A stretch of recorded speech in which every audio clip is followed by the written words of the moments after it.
Quero saudar aqui rapidamente a queridíssima doutora Flávia Nadege, que será vereadora eleita, que será empossada no início de janeiro, o vereador eleito também, Eduardo Moura, que estará compondo essa casa, e, com certeza, ambos trarão muita qualidade para os debates dessa casa. A minha fala de hoje, vereador Felipe Alecrim, presidente dessa reunião, gentilmente eu agradeço, trata sobre, claro, uma pauta que tem muito a ver com a educação, aliás, tem tudo a ver, e que fala muito, nesse momento, com as famílias do Recife. Deu-se início ao processo de renovação de matrículas. E, claro, surgem inúmeras preocupações nesse momento. É sabido, todo mundo sabe que eu sou professora da rede, fui gestora há muitos anos, e, nesse período em que sai um edital de matrícula, com renovação, os prazos, sai ali um estudo onde os gestores apresentam um quadro de vagas para 2025, os gestores, toda a equipe pedagógica começa a trabalhar em cima desse processo de renovação, que já se iniciou agora em outubro, e vai até janeiro, até início de fevereiro, quando se dá o início das aulas do novo ano letivo. E eu trago algumas preocupações que eu quero compartilhar nessa tribuna, de ouvir os meus colegas que estão no chão da escola, com relação a esse momento. É mais um ano em que a renovação de matrícula ela se dá no chamado edital, saem todas as prerrogativas, e aí eu queria pontuar que a gente sabe que a forma eletrônica como se faz a renovação e quando se abre os protocolos para as novas vagas, não é acessível a todas as pessoas. E aí, a gente não pode falar de educação com exclusão desde o início desse momento. Então, a gente sabe que a ferramenta tecnológica ela é importante, ela auxilia, ela ajuda, ela hoje é, vamos dizer assim, de fácil acesso para uma grande gama da população, mas nós ainda temos muitos excluídos digitais.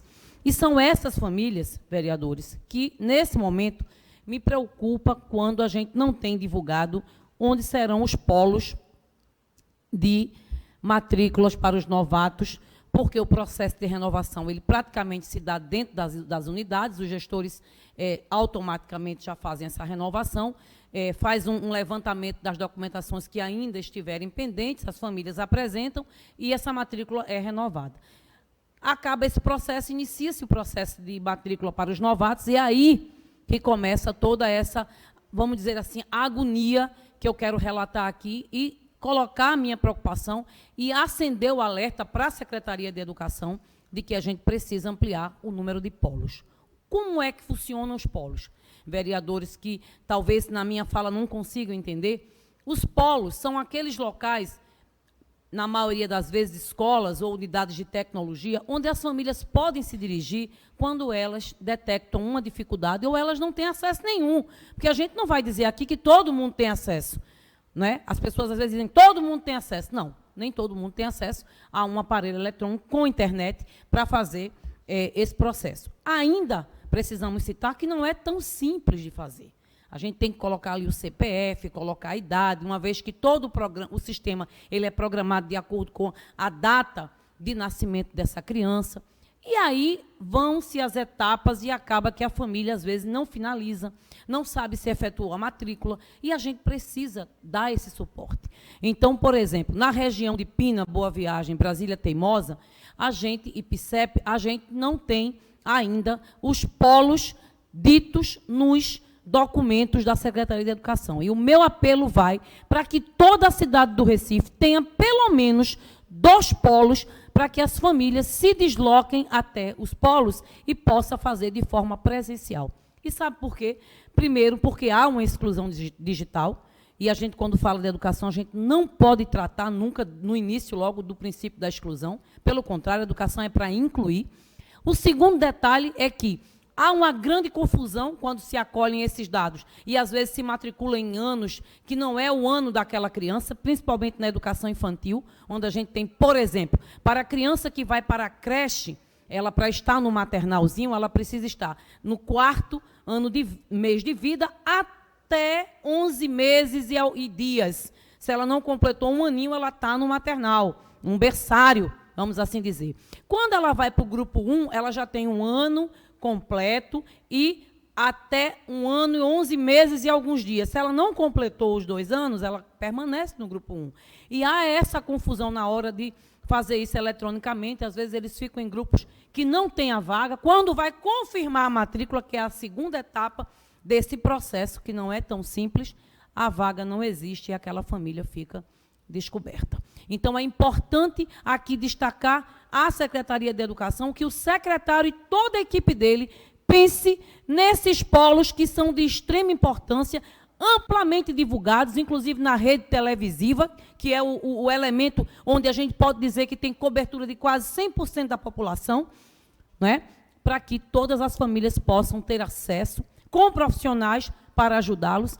E isso já foi feito em outros momentos, não tem por que a gente diminuir esses polos ou extingui-los, muito pelo contrário, a necessidade permanece, as famílias precisam ter esse acesso garantido para que, de fato, a gente já comece fazendo inclusão dentro desse processo de renovação de matrícula e de matrícula de novatos, para que a rede possa dizer que a inclusão já começa desde a matrícula.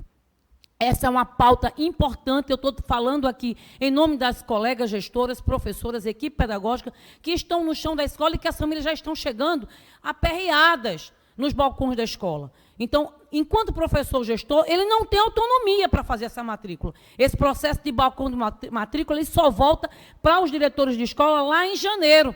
E aí, às vezes, não tem mais vaga, a coisa já está organizada, as turmas estão formadas e muitas crianças ficam fora da escola. Então, esse vai um apelo, nós vamos formalizar isso em ofício para o secretário de Educação, vamos colocar todos os pontos que a gente trouxe a essa tribuna para que as famílias tenham o direito garantido do acesso à matrícula. Isso, sim, é inclusão.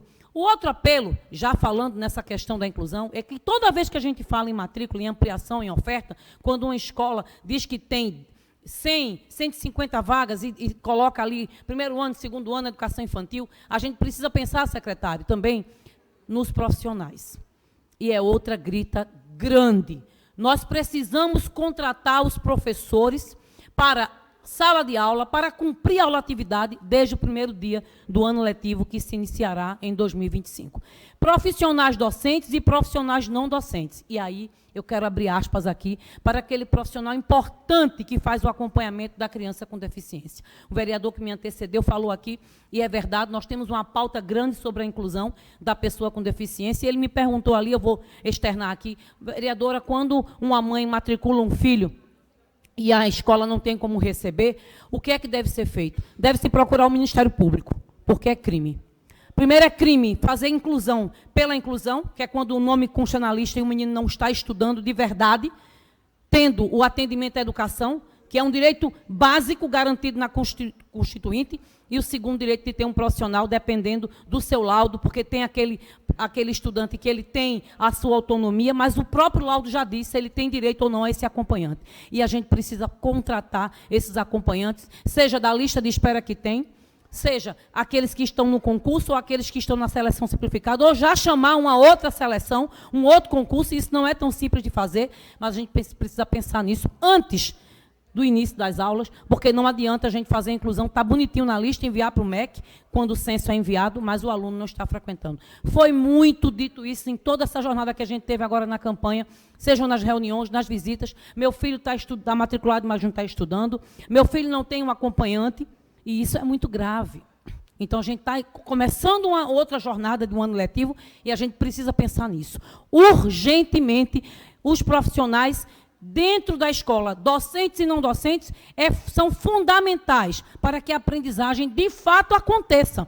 E ela precisa acontecer para os alunos típicos e ainda de forma mais garantida para os não atípicos, para os atípicos. O que não pode é a gente pensar, vamos matricular, não tem profissional agora, a gente pensa nisso depois, em fevereiro, quando o ano letivo está dado início, e isso é muito sério, é grave e é descumprimento de legislação, e a gente não pode, mais uma vez, esperar isso para o início do período letivo. Então, essa é a minha fala para a gente tratar da questão da matrícula, vou recapitular, e dos profissionais que vão estar dentro da sala de aula a partir de fevereiro. Pensando nisso, eu quero dizer da importância desse recorte, discente, não discente, profissionais de sala de aula, que são os professores, e os não docentes, que são aqueles de apoio. E, recentemente, eu vou trazer o caso de 2 crianças, 2 bebês, dentro de uma creche renomada, onde uma outra criança, desassistida, sem os profissionais, sofreu diversas agressões dentro do berçário. E aí, senhores, isso saiu em todos os blogs, na rede, na mídia, e eu comecei a fazer uma reflexão. Sabe como é o nome disso, vereadores? Ausência de profissionais. Só isso. Aqui, virou caso de polícia, eu não sei por quê, porque tinha que virar caso, era para o Ministério Público. O Ministério Público tinha que investigar quantos profissionais tem disponível naquela escola e nas demais da cidade do Recife.